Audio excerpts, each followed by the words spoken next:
大家好，我係晨光，今日想同大家講下心理學入邊嘅複利效應點樣影響到我哋人生同選擇。習慣同心理複利，其實喺理財，我哋知道複利會令錢越滾越多，但係心理學其實都係一樣㗎。你知道每日選擇樂觀，正能量會越放越大，但係如果你選擇拖延，複利亦都會增加。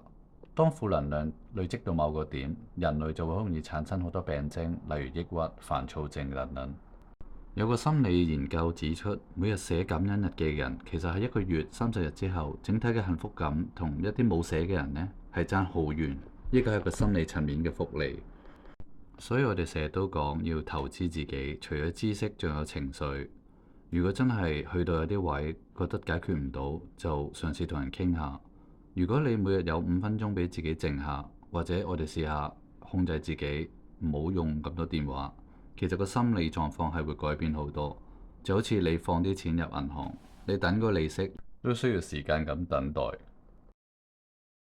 不過我知道開始一定係好難，就算係我自己都會，所以我會有個習慣就係每日寫低一啲我覺得好感恩嘅事，同埋我會每日寫一句鼓勵自己嘅説話，就起身返工咁會同自己講：我今日點樣冇問題嘅，我今日 OK 嘅。雖然呢個只係一個好簡單嘅動作，但係你俾到呢個心裏邊嗰個層面一個好大嘅正能量去推動你。我係晨光，咁我哋下次再講啦。記住，心理都係一個福利嚟嘅。